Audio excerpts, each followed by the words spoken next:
Hi hello అందరికీ నమస్కారం అండి. అంకెం రియల్ ఎస్టేట్ అండ్ అప్డేట్స్కి స్వాగతం. ఇప్పుడు మనం వచ్చేసి రాజధాని అమరావతిలో రెండో విడత భూసేకరణ గురించి ఈ వీడియో చేయడం జరిగిందండి. ముందుగా ఒక లైక్ అండ్ సబ్స్క్రైబ్ చేసుకుంటే మరిన్ని మంచి మంచి వీడియోలు మేము చేయడానికి మాకు పుషింగ్ ఇచ్చినట్టు ఉంది. ఏమైనా డౌట్లు ఏమైనా ఉంటే మాత్రం స్క్రీన్ మీద కనిపిస్తున్న 7032825551 నెంబర్ కనుక కాల్ చేస్తే మేము అన్నీ కూడా వివరంగా అన్నీ చెప్తాం. ఇది వచ్చేసి అమరావతి రాజధాని నుండి ప్రతి మూల నుండి హై స్పీడ్లో సౌండ్స్ వస్తున్నాయి. రాత్రులు కూడా సౌండ్స్ వినపడుతుంటే భూములు ఇచ్చిన రైతులు మాత్రం 29,000 మంది రైతులు హాయిగా కంటి నిండా నిలబోతున్నారు. క్యాపిటల్ సిటీ కన్స్ట్రక్షన్ ఆ లెవెల్లో జరుగుతుంది. మరి అయితే నేటి కాలంగా రాజధాని పనులు ఊపందుకున్నప్పటికీ కూడా గత 2 రోజులుగా అమరావతి పేరు కాస్త రీసౌండ్ చేస్తుంది. గురువారం నాడు వెంకటాపాలెంలో శ్రీ వెంకటేశ్వర స్వామి ఆలయంలో అభివృద్ధి పనులు శంకుస్థాపన చేయడం జరిగింది. ఆ వెంటనే అమరావతి రైతులతో సమావేశం కూడా జరిగింది. అక్కడ ఆ మీటింగ్లోనే ఫ్యూచర్ ప్లాన్స్ గురించి మొత్తం విషయాలు కూడా మన ఆంధ్రప్రదేశ్ ముఖ్యమంత్రి వర్యులు శ్రీ నారా చంద్రబాబు నాయుడు గారు ఫ్యూచర్ ప్లాన్ మొత్తం చెప్పడం జరిగింది.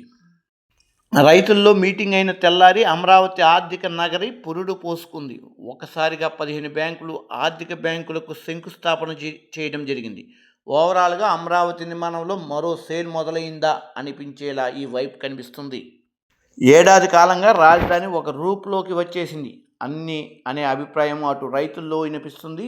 ఇంతటితోనే ప్రభుత్వం సంతృప్తి పడటం లేదు, జరగాల్సింది ఇంకా ఉంది అంటుంది. అందుకే టార్గెట్ పెట్టుకుని మరీ అమరావతి అభివృద్ధి పనులు చేయడంలో నిమగ్నమై ఉన్నారు మన చంద్రబాబు నాయుడు గారు.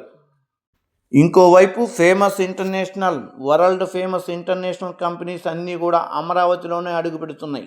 ఎక్కడికక్కడ భూ కేటాయింపులు, వాటి నిర్మాణాలు కూడా జరుగుతున్నాయి. మొత్తంగా చూస్తే సరికొత్త రైజింగ్ అమరావతి కనిపిస్తుంది రాజధానిలో. అయితే అమరావతిలో జరిగేది ఏంటి, రాబోయేది ఏమిటి, అలాంటి మొత్తం మీద ఒక ఫైనాన్షియల్ సిటీగా అంకురార్పణ జరిగింది. అమరావతి రాజధానిలో 150 వరకు వెంచర్లు అనుమతి పొందాయి. పర్మిషన్స్ లేని వెంచర్లు మొత్తం పూర్తిగా తొలగిస్తారు. వైకుంఠపురం తదితర గ్రామాల్లో భారీగా వెలిసిన వెంచర్లు దాదాపుగా అమరావతి రీజన్లోనే 100 నుంచి 150 వెంచర్లు వెలిసినాయి. అయితే వెంచర్లలో ఫ్లాట్లు కొన్నటువంటి మధ్యతరగతి వారు మాత్రం ఆనందానికి హద్దు లేకుండా పోతున్నాయి.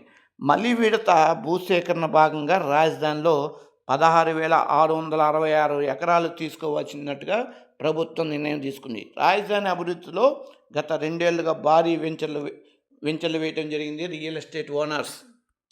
పెదపరిమి, హరిశ్చంద్రాపురం, వడ్డనూరు, పెదముద్దూరు, వైకుంఠపురం తదితర గ్రామాల్లో భారీగా వెలిసిన వెంచర్లు. రైతులైతే భూములు ఇవ్వడానికి సిద్ధంగా ఉన్నారని ఎమ్మెల్యే భాష్యం ప్రవీణ్ గారు చెప్పడం జరిగింది. రాజధాని అమరావతిలో మంత్రి నారాయణ పర్యటించారు. సీడ్ యాక్సెస్ రోడ్డు నిర్మాణ పనులు కూడా పరిశీలిస్తున్నారు. రైతుల ప్లాట్లలో జరుగుతున్న మౌలిక వసతుల కల్పన పనులు పరిశీలిస్తున్నారు. మంత్రితో పాటు పర్యటనలో ఏడీసీ చైర్మన్ లక్ష్మయ్య సద్ది మరియు ఇంజనీర్స్ పాల్గొన్నారు. దీంట్లో మంగళగిరిలో స్టీల్ బ్రిడ్జ్ పనులు కూడా త్వరగా పూర్తయ్యేటట్టుగా ప్రణాళిక అంతా కూడా రంగం సిద్ధమైంది. దాదాపుగా 65,000 కోట్ల పనులు అయితే జరుగుతున్నాయి. ఎవరైనా అమరావతి ఏరియాలో భూములు ఇన్వెస్ట్ పెట్టాలంటే మాత్రం భూమి లేదు. ఇంకా 719 ఎకరాలు కొనవలసి ఉంది.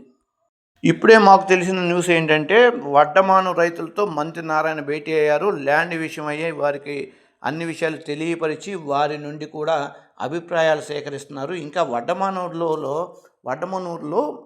రైల్వే స్టేషన్ కానివ్వండి, ఇన్నర్ రింగ్ రోడ్డు కానివ్వండి, స్పోర్ట్స్ కాంప్లెక్స్ కానీ అన్నీ కూడా కన్స్ట్రక్షన్ చేయడం కోసం భూములు అయితే సేకరిస్తున్నారు. రెండో విడత ల్యాండ్ పూలింగ్లో భాగంగా వడ్డమాన్లో 1768 ఎకరాల భూమిని రైతుల నుండి సేకరిస్తున్నట్టుగా మంత్రి నారాయణ కూడా చెప్పారు. ఈ వీడియో కనుక నచ్చినట్లయితే ఒక లైక్ అండ్ సబ్స్క్రైబ్ చేసుకోండి. అలాగే మీ ఫ్యామిలీ అండ్ ఫ్రెండ్స్కి షేర్ చేయండి. Thank you అన్నడాలు.